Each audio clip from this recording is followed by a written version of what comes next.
Hello there, and welcome back to the Maratha Confederacy Abridged Part 8, where in the previous part, we cheekily invaded Prussia. It went better than expected. We took down some of their armies and took one of their main cities. Far away, we fought the Portuguese at Gibraltar, defeated one of their armies and took Gibraltar for what that is worth.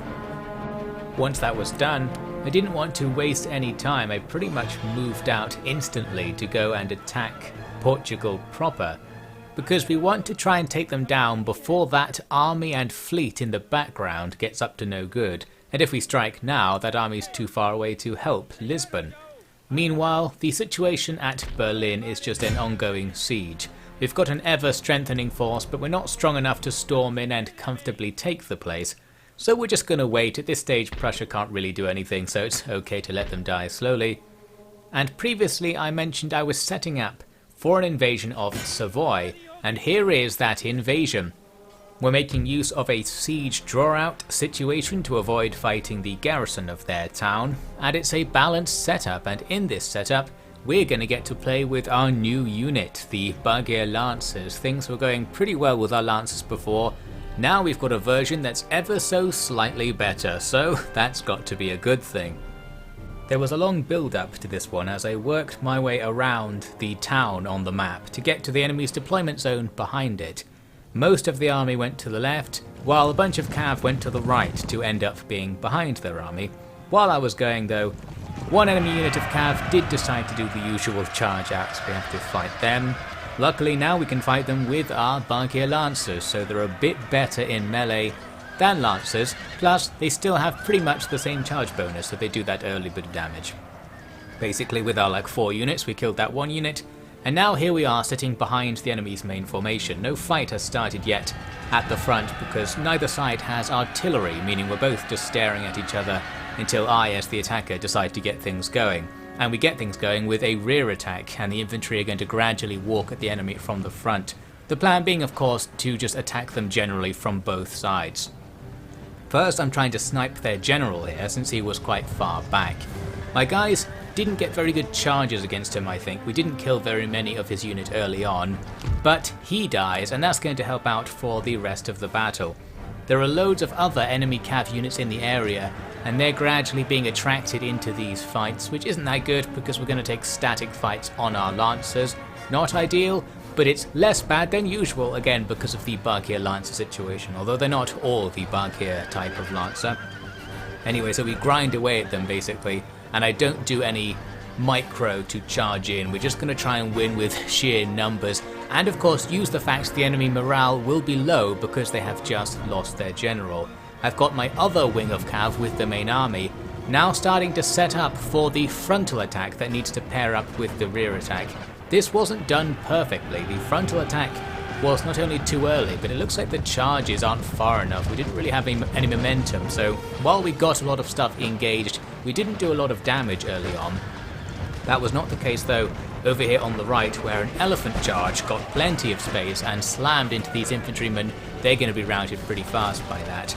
The enemy's center/center right is forming some multi-squares. We've got squares on squares going on. They are reacting correctly to the fact that I'm totally surrounding them with cav. Now is the moment to act, because the enemy's cav at the back have been ground down, so everything left in our cav needs to charge in and get these fights going. We're going to try and avoid charging the squares and just charge everything else first. That seems to be working even without the rear attacks. The elephants and lancers from the front are driving away the demoralized infantry. The squares are going to be more formidable, but we are shooting them with our regular infantry, and that should be quite effective. Meanwhile, they're not doing that much back to us.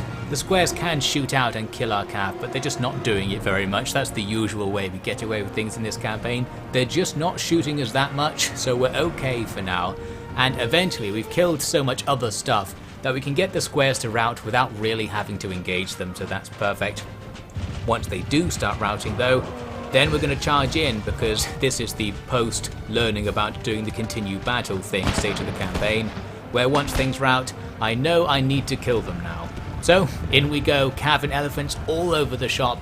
These guys are absolutely boned. Soon the army's dead. We lost a couple of hundred men to win this battle. It was a little bit scrappy, and probably would have been easier if we actually had some artillery to use.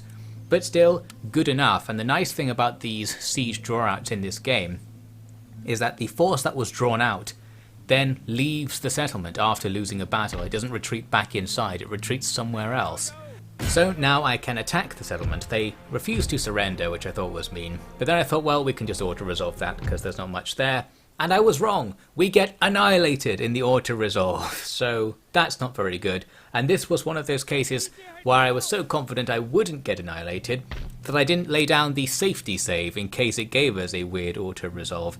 But then again, I feel like it's kind of fair, because when you auto-resolve, maybe it is simulating military disasters happening, so basically, for an unknown reason, we got annihilated by their garrison militia stuff. Meaning there is going to be another battle for Savoy. I'm going to quickly replenish the army that we still have left and get some more units from Paris, and just try again as soon as possible before the enemy rebuild. In Portugal, it looks like some of the units waiting at those docks have moved back over to Lisbon, so my strike quickly plan isn't quite going to work. I guess they could see me coming, but we're going to strike anyway since they haven't moved everything, and maybe we can just take them all. I'm just going to leave them under siege, not attack, and see how they react. Here's me scrambling to see if I had more troops around somewhere, but no, we'll have to do it with just that one stack. Meanwhile, over at Brandenburg, the Prussians decide to sally, and that's going to help us out a lot, because even though this balance bar is even, looking at the stuff on their side, they're in terrible condition. This is an army we've killed before at some point, most of the units anyway, so loads of them are really close to dying. Maybe the balance bar's only even because technically the two sides have similar numbers, since our units have much smaller unit sizes, due to being pretty much all cav. This is our one infantry unit army, and that one unit sits in front of our guns, while our two massive wings of cav are off to the flanks ready to react to the enemy's attacks. Here's me not reacting to their attacks, as these guys just charge right into the front of my lancers while I wasn't paying any attention. Luckily, there aren't enough of those guys to actually beat us in a straight melee, so that's okay really. Here's what I was actually doing on the right flank, getting the cav to charge out into these small enemy groups and just take them out real fast. A massive thing that will help us in this battle is that when enemy units are quite small, the charge bonus applied by cav pretty much kills enough of their unit to bring them down below half strength right away. Looks like we sniped their general early on there as well. So yes, the morale bonus from casualties, or morale debuff from casualties, is based on the proportion of a unit lost. So if your unit only has 20 guys in it, the charge bonus from a massive 100-man squad of cav will easily kill half of your unit, and then you'll just rout instantly. Meaning, this battle is really easy, because just frontally charging even their elite infantry units, which they do have a couple of, just makes them rout. Looks like their non-elite ones, their firelocks, are running off without really fighting. Probably the right choice in this situation. Here's one not entirely good fight where the enemy are resisting my cav and they've got a square fighting my cav. There's only one thing we can do, throw in more cav. Since that square's only small, we can just kind of push them apart by running into them, and there we go. I'm sure that's going to break up the formation and finish them off. Here's the final result. Lost about a tenth of what the enemy did. Wasn't that good actually, because we did run into a few squares as we saw. However, casualties in this case don't matter very much. In fact, we're going to auto-resolve right after, laying down the safety save, but taking anyway the not particularly good auto-resolve where we lost way more men than we just did in that battle. Because, as I said, casualties don't matter very much, as this is the end of the war really. This was the last thing we needed to conquer. It's also another super disorderly place, so the army will stay here for a long time after this, meaning we can get our troops back at some point. Prussia is out of the game. That'll teach them for randomly declaring war on us, I guess. So now, we're surrounded by neutral or allied states. Venice is up here for some reason. We've got Sweden, we're allied to them, we're allied to Poland, and Hanover, they are neutral. Overall, a pretty safe situation where we might actually get to decide what to do next for ourselves. Thought I'd show you the tech tree if you're interested in how we're doing technologically. Because we control the universities of many of the major factions now, we're going to advance through the tech tree way faster than all the other factions, so from this point we should become the most advanced faction quite quickly. And actually it's going to be a challenge to keep building enough things to unlock new techs to research so we can keep using the universities. Portugal sends the troops from the docks, the rest of them, to come and help at Lisbon. but we get a reverse situation of what we had at Brandenburg. The balance bar's really good, even though I thought this would be an actual battle. I'm pretty sure what's going on here is cavalry aren't weighted very heavily in auto-resolve, so since this is one of our armies that's packed with our infantry, it gives us good balance bars. The auto-resolve's not that good, we lose a whole bunch of men, but the enemy lose way more. And this is another situation where losses don't matter much, because with the fall of Lisbon there's not going to be much else for these troops to actually do. Now I've rebuilt my army to go after Savoy again, so we're moving on in. Just going to besiege them for now. There was a chance for a bit of a siege draw out. But I'm just going to sit here because we do have more stuff on the way. Going to bring up these artillery pieces since that army didn't have any artillery, and that will just give us more options. Mainly it will force the enemy to run at us wildly. Now at Lisbon we ought to resolve what's left, take the settlement, and that's going to be the end of Portugal. Another major faction out of the game. Actually, I don't think Portugal counts as a major faction, but another faction out of the game. Looks like we're starting to run out of enemies in Europe. That's going to help us out because we can do a lot of economic stuff by not having our troops constantly die and spending our money on building things instead. So we'll want to try and get to that. We've got plenty of things that need that to be done. With the Savoy siege, we get this interception battle because their small army outside starts moving around. Just auto-resolve. They'd got a really good auto-resolve, and that's pretty much going to be the end of that. There are just a few troops left inside the town that won't last long against another auto-resolve. Then a new enemy comes along. It's Venice. I'm guessing this declaration of war is something to do with the fact we now border them up by their random West Prussian colony. So we're going to be at war with them, I guess. Not really sure why, but that's fine by me. It could mean something though for the Savoy front, since Venice itself is nearby. That West Prussia place, well, there's pretty much nothing there. So I'm just going to take this little detachment, a bit of an old army, and send them off on their own to deal with the few units defending West Prussia, meaning we can leave our main force behind because we are going to have rebellions at Berlin to deal with. Then we've got another auto-resolve at Savoy, just to finish them off. Things are decent enough, and that's that. We are actually also at war with that Spanish town just to the east, so that's the next viable target here. And then to the east of that is Venice itself, so it seems things are not over for that army. You can see what I'm kind of thinking with our Lisbon army now. I'm going to spy on Morocco, because I thought we might as well cross the Straits of Gibraltar and take the other side, since there's not much else to do with that army. There was a little look at our massive income. We're not even trading. We don't have a naval fleet out there doing all the trade stuff in the game, which is what usually makes you rich. We're just straight up rich because we've captured all of these industrial centres of Europe and we're just taxing them. So that seems to be fine for us. I'll get a fleet at some point. And as I said, now we can start spending the money on upgrading all of our buildings instead of constantly replenishing forces that are being lost in battles. If we can manage to not be at war quite so much. Looks like Genoa aren't going to help us with that. They declare war on us. This is the place right next to Savoy. So our Savoy frontline army is now really facing quite a few enemies. We've got Spain, Genoa and Venice all facing down that not particularly good army. Need to keep that in mind. Looks like the Brandenburgians are trying to rebel. That's all well and good. Before we look into this general situation, we're going to strike here at West Prussia and do this little battle. The balance bar is even, but I'm pretty sure it's lying because everything they have there will die to one of our cav units realistically. Here then is footage of me putting that to the test. We are just going to run right at them and try to plough through. I've got the artillery firing in, so we've softened up their morale a tiny bit before we hit. Now we go in for the finish. And looks like things like those citizenry aren't going to last too long. Those militia on the edge there though start forming a square in the middle of my cav, so that's mean of them. Over here everything else is routing away. The balance bar is going to swing in our favour, and pretty much the army is going to get massacred except for the square. I even told my artillery there to stop firing. Probably wouldn't have had the micro for that in a big battle and would have just shot my own men. So it's a lucky day for the guys on our side today. Now as for the square, we disengage. We could use the artillery to destroy the square by just having the cav run away and then shoot at it endlessly.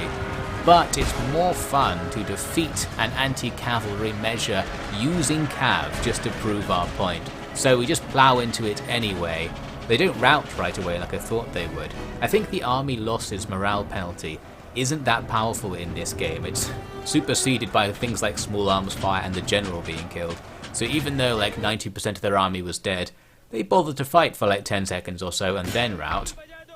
And with that, the place is taken and Venice's little colony is gone. So we'll have to go after Venice itself to end the war at some point. But things are probably going to be safe on this front because now we're surrounded by our allies.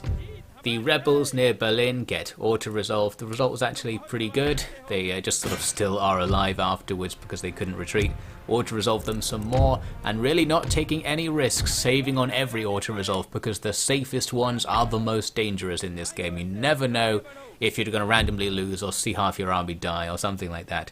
Looks like there's going to be more rebellions. It's because this place has a high-level university and they're trying to advocate for democracy or something. They don't like us being here for whatever reason, so we're going to have to kill them some more to get them to shut up. Now, back down on the Savoy front, the old Savoy front, my official plan is to do nothing. We're just going to wait around and replenish the army because we do have forts at Savoy, so if they want to attack us, then fine. Looks like the Genoese force is damaged, as is the nearby Spanish army. Not sure if they've been fighting each other or someone else was here recently. In the next turn after that one, the Spanish army tries to walk into our territory. We can intercept them. We take the auto-resolve with safety on. It's actually not that good of an auto-resolve, but that'll do. No invasion for them. Really, we're just preventing them from raiding stuff, which is always handy. Then we go after the next rebellion at Brandenburg. We're just sort of skipping through turns here because not much happened. I accidentally manually attacked them the second time I had to fight them. It was the in-battle debut of some of our trash actually fighting on the front line. And not sure if they did anything, but I'm sure them shooting applies a morale debuff, so that's going to help with our cav charge nearby. Now back to business. At some point I felt my force at Savoy was ready to do stuff and it was time to move out. At first I was thinking of going for a siege draw-out at Genoa, but also the Spanish settlement nearby is unguarded, so I figured I'll just go take that. As it turned out, we're going to get both here because all of those Genoese troops are drawn into this battle, meaning we do get a siege draw-out, and we've effectively got a decisive battle for both of these regions at the same time, which is nice. Lots of reinforcements to deal with, so we just need to set up appropriately. We are going to get hit from front and back, but that's kind of to our advantage because the back attack will arrive long before the front attack, so we can just send troops backwards towards the edge of the map to deal with that. I actually took a nice volley of mortar fire onto my general. Luckily he didn't die. I've deployed too close to the enemy's deployment zone, so their mortars are shooting me from the town. My only recourse is to fire at them with my guns and go for the very low probability of actually hitting the mortar pieces to take them out. We actually did hit one of them over here, so that's something, but didn't get any more luck after that. Now as for the fight at the back, the enemy stream onto the field with their cav leading and we fight them. We've got plenty more stuff to take all of these individual units out, so that's fine. Plus there's a line of impassable terrain in front of where these musketeers are, so they have to kind of run across the face of my guns before they can join the fight. And they don't like that at all, and that's actually a problem. Since those guys are routing at relatively high strength, it's lessening the effect of the siege draw-out to be killing them so effectively, or not killing them so effectively, routing them so effectively. And here's a line infantry unit. They come onto the field, stop as soon as they're on to shoot at us, get shot by our elephants, and then just rout instantly. So yes, not really what we need, because now the Genoese army coming on from that direction will still be alive after this battle. As for the Spanish army, the garrison we're originally attacking, we're going for them right now with a cav blob. Didn't need all the cav monitoring the reinforcement situation, so in they go. You might notice there are Genoese troops here as well, and there's some more in the background there. For some reason, some of the Genoese troops came on from the other side of the field, despite there being two Genoese armies coming at us from the same direction on the campaign map. Somehow they're just on the other side of the map. Who knows how reinforcement direction things work. Basically, that makes our life a bit better, because these ones that are coming to join the town garrison will be easier to kill. However, the army that's doing that is the one that was outside the settlement on the campaign map, so it matters a bit less. Anyway, rants aside, looks like we're just slaughtering them with the usual tactic. We charge in with our upgraded lancers and just run through all of the militia units and stuff like that. At the back, the same old just happening. The enemy are trying to gun battle with us and are giving up too soon. I think the presence of the elephants right next to them isn't helping because they get the terrified by enemy unit morale debuff. We've killed 2 commanders in the town so far, that's going well, and as you can see, it's just mass rout city as we slaughter everything. We're almost certainly going to take the town. Here's the last remnants of the other reinforcement Genoese army at the north end of the map.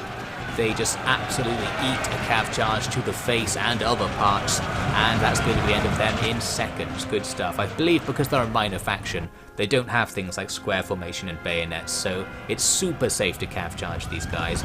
With the southern reinforcements, I fell back from my position to encourage the enemy to come onto the field a bit more, because then we can try and fight them in melee. That means if they rout, they'll actually lose a whole bunch of guys as they go, so it's more effective. However, too many units have already escaped by this point.